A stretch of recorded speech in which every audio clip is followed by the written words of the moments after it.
Bally Sports Live presents Path to the Show with Prospects Live. Hey everybody, and welcome back to Path to the Show on Bally Sports Live and Stadium. We're your hosts, your friends, your boys, starting with me, Drew Wheeler, member of the Prospects Live Dynasty and Podcasting team. With me, as always, is the Director of Pro Scouting at Prospects Live, the face of baseball media, the free-range human himself, your friend and mine, Reese White. Reese, what was with the eye rolling? You don't like the nicknames?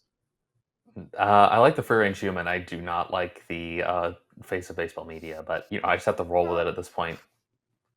Yeah, it's a thing. It's officially a thing, even if I am the one man driving it. Reese, we have a cool episode today. Lots of cool stuff to talk about. I know that you have recently been free ranging it. Really quickly, what was the best thing about your trip this past weekend? Not getting bit by mosquitoes. I had some good coffee in San Diego. Really underrated, really underrated food city. Excellent. Glad to hear it. So before we jump into the news of the day, if you're unfamiliar with what we do at Prospects Live, we try to bring all of your favorite aspects of baseball into one easy to digest, fun to be around site. So if you're into baseball cards, we've got stuff for you. If you're trying to find the edge in your fantasy leagues, we've got you. If you're looking at what prospects your team is going to be drafting upcoming, or maybe just a list of who the best players your team has in the future, we've got it for you there. Membership start as low as $5 a month, and we're hoping to see you there very soon. But, Reese, we've got plenty to talk about. Shall we get to it? I think we should. Indeed we shall. Excelsior and onward. Reese, we have talked about the Boston Red Sox and their infield woes ad nauseum this season on Path to the Show. What would an episode be without discussion of the Red Sox and their infield? What's that? Oh, wow, crazy stuff, Reese. Just hearing that there was a trade, Rafael Devers traded to the San Francisco Giants. Wild as that happens. In return, Jordan Hicks, who we'll get to, Kyle Harrison, we'll get to him as well, Jose Bayo, who we'll get to, James Tibbs III, who we will get to. Reese, you have written at prospectslive.com about this trade. I'm curious, if you had to say to Red Sox fans, this is the asset that you say, this could make this worth it. Because obviously trading Rafael Devers is, you're not a Red Sox fan, Reese, nor am I. But you have to imagine this stings for Red Sox fans, doesn't it? It does. I think that the one asset that can provide some sort of value off the top of my head is James Tibbs. He has the highest upside while having a decently high enough floor. I think it's like a Kerry Carpenter-esque ceiling, which is, one of the premier platoon hitters in all of baseball. The big thing with me is that I don't think Tibbs is the sort of prospect you want back in this sort of trade if you're a Red Sox fan. But unfortunately, this is the best offer that they went with. Yeah, it is unfortunate. Tibbs has had an interesting season. We've seen him kind of fluctuate a little bit recently, but you got to think Red Sox fans, when they saw Giants, their eyes lit up with thoughts of Bryce Eldridge maybe, but I don't think that Tibbs is a bad prospect, despite the fact, Reese, that you and I'm pretty sure are in agreement that the trade was a bit lopsided. Yeah, I would say that the trade is definitely a little bit on the lopsided end. I think that the Giants came away. This is a team that's been. We've talked about Rafael Devers enough, but they've been dying for a big bat, and they finally get it, and it costs them pennies on the dollar. So kudos to the Giants for pulling this off. All they had to do was show some sort of financial might and be like, "Hey, we're going to eat this whole contract." And yeah, now we have the big middle of the order bat that our lineup desperately needed. Yeah, and Devers this season with the Red Sox, 272 batting average, 15 home runs, nearly 60 steaks on the year already. Does this big middle of the order bat, Reese, you said it, for a team who was always the bridesmaid, never the bride, well, bum, here comes the Devers. And does that make the Giants the biggest threat to the Dodgers now in the NL West? I think with the way in which the Padres have been playing, I think that the Giants clearly vault themselves into the conversation. If Willy Adames starts to show off what we thought he was in Milwaukee, as opposed to whatever version we're getting right now, plus they're getting Matt Chapman back, this could be a really good 1 through 5 in the lineup. Jung Ho Lee, Willy Adames, Rafael Devers, Heliot Ramos, and then when Matt Chapman comes back, Like, we're talking about a really good top of lineup, and then this is a team that only scores run in the ninth inning. So, like, they just get the ninth inning is going to get that much better for them. I like that. Good call.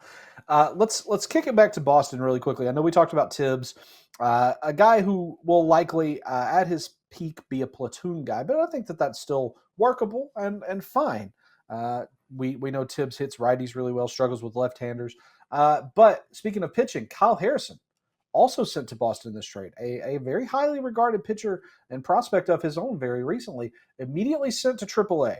My question for you with Harrison, Reese, is when could we see Harrison with the Red Sox, and what's his ceiling for this team as well? The ceiling depends on how much they're able to rework his entire arsenal. It's the four seamers not great. I think he needs to go back to the sinker that he threw in 2024. Now, I know my years. The slurve is one of the worst breaking pitches in baseball, so maybe that needs to be worked. The changeup's pretty good. It's like we're talking about a good pitcher with a good changeup, and that's a foundation. Then he can play around with it. The Red Sox have shown that they're able to tinker pitchers really quickly. They turned Quinn Priester into a very valuable asset that they managed to spin off, although this is a rotation that kind of would really need Quinn Priester if they are actually going to be serious about competing, but that's neither here nor there. Kyle Harrison, I think that once they rework his pitch mix, there's a chance that he could come up and be with the Red Sox pretty quickly, because it's not like Lucas Giolito and Walker Buehler are pitching well enough to keep him out of the rotation. Yeah, shout out to Giolito and Buehler. Real quick with Tibbs again, Reese. He's a Double-A, was recently promoted, I believe I heard you say. When can we see Tibbs? Are we looking at next year, if not later? I think we're realistically looking at next year, but he's an outfield prospect in an outfield that's incredibly hard to project what's going forward. Do they trade Jarren Duran? What do they do with Cedon Rafael or Roman Anthony? This is an outfield that I don't understand. Maybe James Tibbs is the first baseman that they've always been wanting. But yeah, it's going to be confusing to project. It's going to be a slow burn for him. I think it probably will. But alas, not only MLB has the news going on right now, the NCAA, we have arrived in Omaha, my brother. You and I have talked extensively about the Men's College World Series. It's continuing. A couple days left in the tournament at this point. Omaha, obviously, Reese, the main question to ask here is, what players have most stood out to you from their performances in the College World Series? I'm going to go with the first guy that I think of, and it's Gage Wood. Gage Wood has made himself some freaking money, man. He has been pitching like nobody's business. He had the first no-hitter since 1960. That is remarkable. I mean, it's what some might say 65 years ago. I think that's how math works. 19 strikeouts. He was dominant. I don't think I've seen a better pitching performance ever in the college game. And I think that he cemented himself as a first round pick. How high of a first round pick? I think that's the question. But he's the one person who I think has really risen up draft boards in Omaha. I'd certainly agree with you that Wood is the guy that I think has had the most goodwill from a stellar star-making performance. We can't undersell the type of performance that Gage Wood had in Omaha. Again, the fastball was metrically salivating. We had people just drooling over this pitch on Twitter for good cause. Up to 97, great spin, great break. This is a guy who, as of right now, I'm struggling not to call him. I think I made this joke the other day, Reese. I'm struggling not to call him a one-pitch pitcher, but if this is the outcome from a one-pitch pitcher, I'll take it. I think major league teams would as well. Another guy that you and I have talked about quite a bit, Patrick Forbes. When we talk about making money, this is a young man that we've seen come out and shove. And I think after coming into this season as a guy that we expected to be a top flight pitcher, stumbled a bit, but as of recently, man, has looked like every bit the money man that we thought he would be. Big time fastball on Forbes as well. Any thoughts on Forbes from Louisville? Forbes has like one of the more interesting fastball shapes, release points, and all of college baseball. I think he's made himself some money. He's probably at worst a top 15 pick. I would take him over some right-handed pitchers that I know other people have ranked higher. I think Forbes has a chance to be a really good pitcher, even if it's just a reliever. I think that this is a guy who could be like one of the more dominant relievers, just because that fastball is just it's pretty crazy. Okay. Really quick, just let's kind of skew towards the draft. Talking about college guys specifically, Reese, give me your favorite college hitter and your favorite college pitcher available in this draft.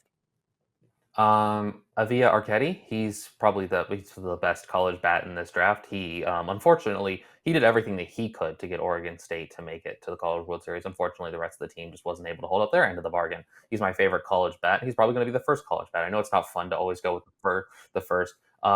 And Patrick Forbes is my favorite pitcher. I think that dude is just going to be so much fun to watch, even if it is in a bullpen setting. Just let that man eat.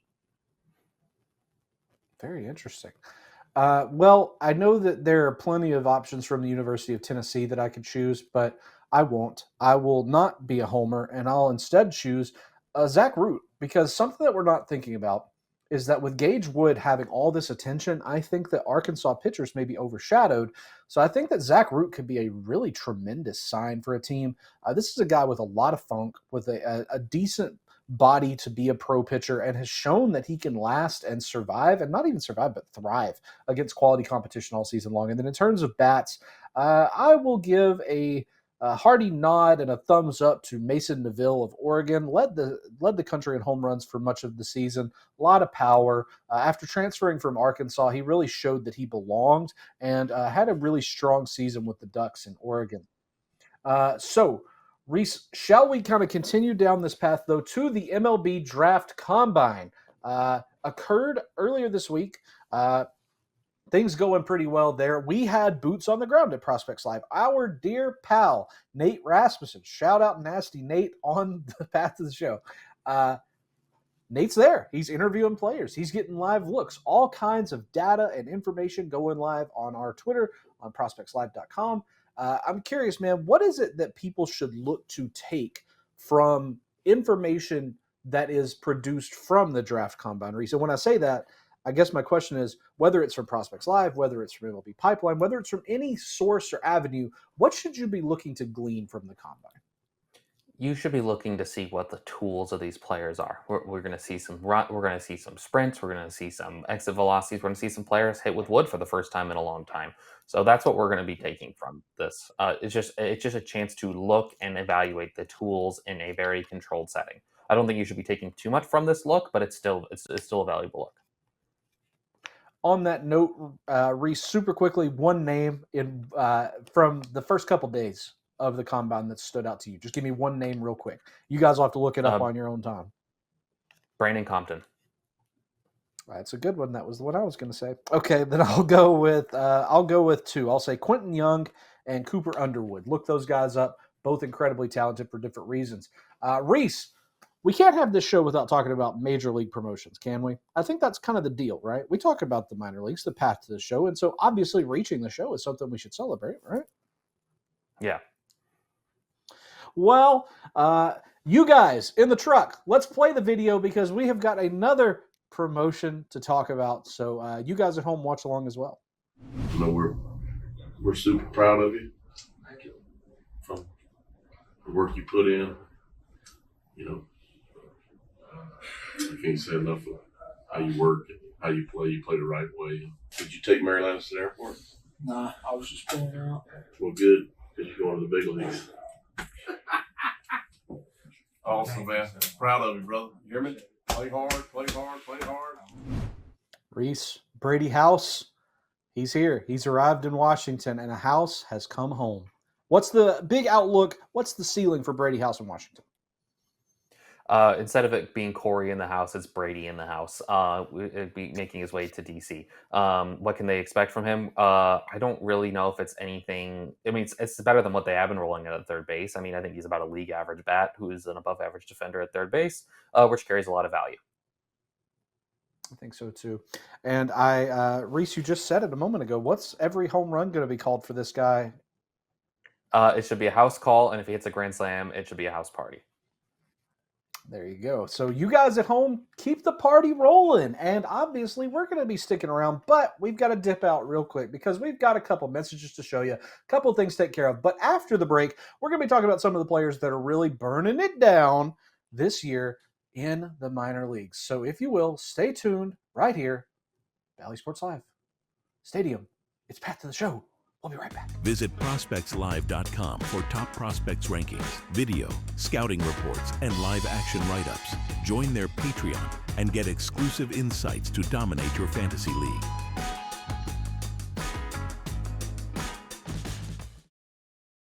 Stream every 2025 MILB game for free on Bally Sports Live. Triple, double, high, or single A, it's all here. And it's always free on Bally Sports Live. Welcome back into Path to the Show here on Bally Sports Live and Stadium. We're about midway through the minor league baseball season, and there's been some really hot stretches over the last couple of weeks. Let's take a look and see who's really lighting it up in the minors right now. Let's talk about a Cardinals catching prospect. Is he the next Yadier Molina? I don't know, but he's hitting his way into contention for being a top 100 prospect after some years kind of wandering in the prospect wilderness. He's hitting 302, 378, 552 with an OPS of 930 for the AA Springfield Cardinals. Shout out to the Simpsons. Leonardo Bernal.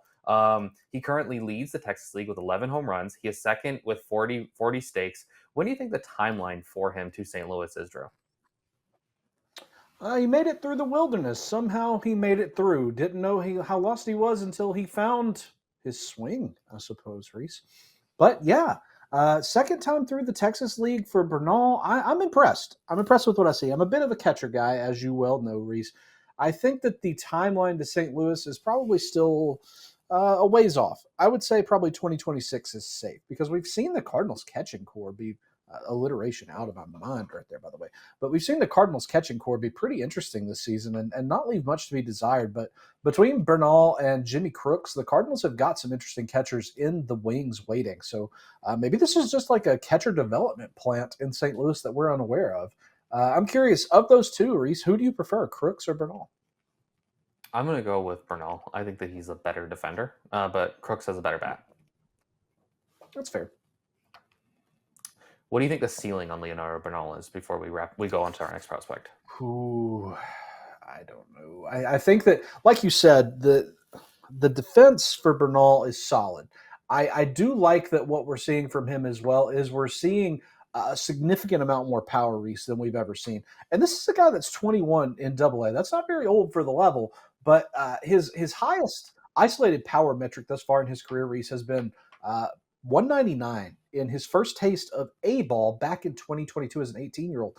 3 years later, he is upped that significantly by almost 50 points, or more than 50 points, to 251. Again, 11 home runs. We're seeing a slash line of 303, 383, and then the big slug, 554. Maybe Leonardo Bernal has added a little bit of juice to go with that solid plate defense, and maybe, just maybe, he will have a little bit of Yachty in the mix there for St. Louis.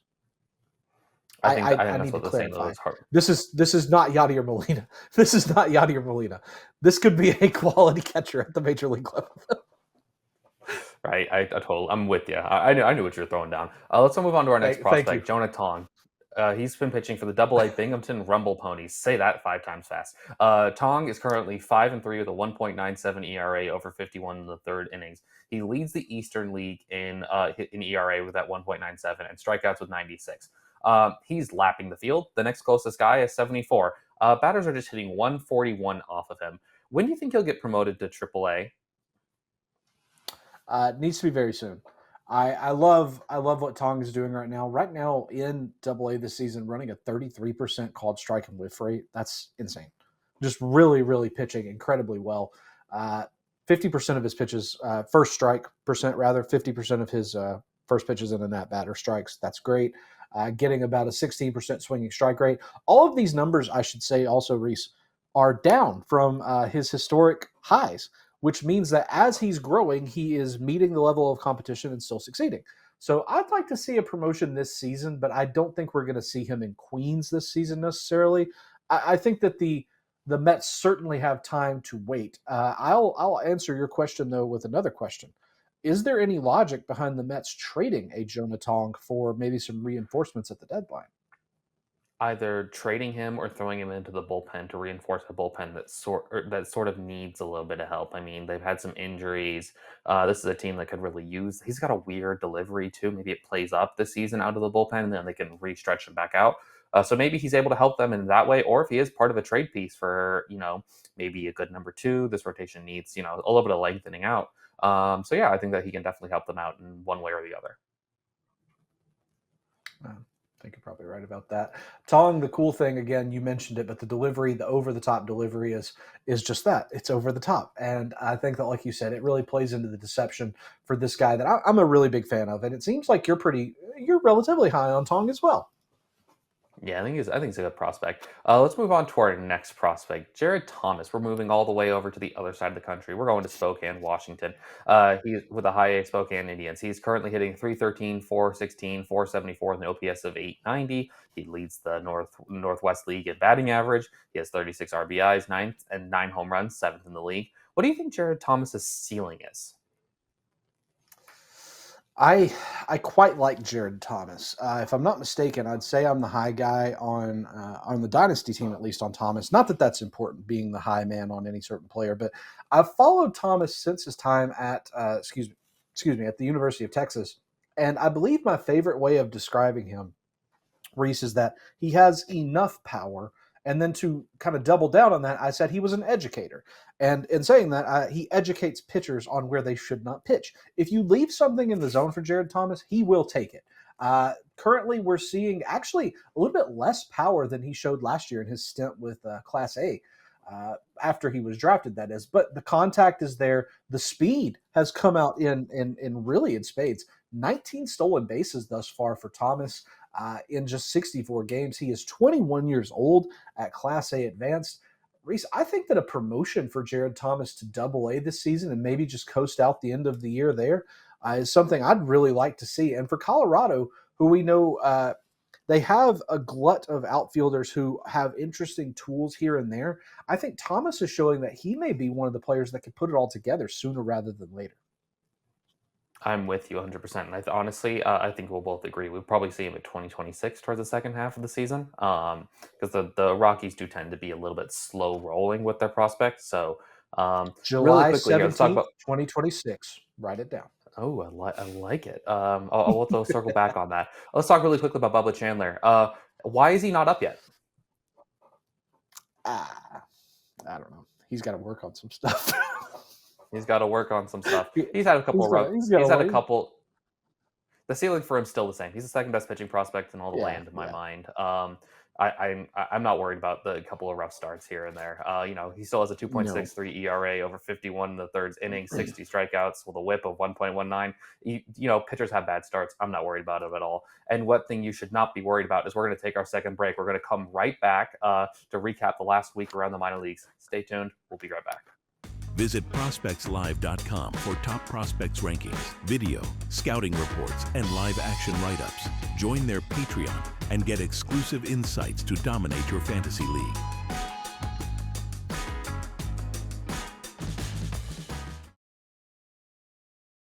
Stream every 2025 MILB game for free on Bally Sports Live. Triple, double, high, or single A, it's all here. And it's always free on Bally Sports Live. Hey everybody, and welcome back from our final break, Path to the Show on Bally Sports Live and Stadium. Reese, we've got some teams that are really killing it right now, and one of them resides in Sin City. Tell us about what the Aviators are doing right now. The Las Vegas Aviators, their fans have hit the jackpot this season. They're 44-24 with an 11.5 game lead. They have an insane plus 160 run differential. Next closest in the PCL is 54, which is pretty awesome for an offensive environment. Their winners are 7 straight, 9 and 10 over their last. The two prospects that have really stood out to me are Colby Thomas, he's hitting 303, and Daniel Susak, who's showing some sort of life as a prospect. 296, 10 home runs, good defensive catcher. And yeah. Daniel Susak, wow, blast from the past. Reese, tell the folks where they can find you between our episodes, sir. You can find me on Twitter at Reese B. White. You can find me over on Prospects Live, writing all the time, daily sheets, articles, podcast appearances now. I'm all over that website. Absolutely. And you can find me as well on the Twitter machine at Drew is okay, on Blue Sky at the same. Please check out the On Deck podcast if you haven't. That's a pretty good podcast if you're asking me. But we're going to be doing this, Reese, all season long. So while this episode has sadly reached its conclusion, we've got another one for you very soon. So thanks for watching. We'll see you next time on Path to Show, Bally Sports Live and Stadium. Toodaloo, folks. Bye-bye. Visit prospectslive.com for top prospects rankings, video, scouting reports, and live action write-ups. Join their Patreon and get exclusive insights to dominate your fantasy league.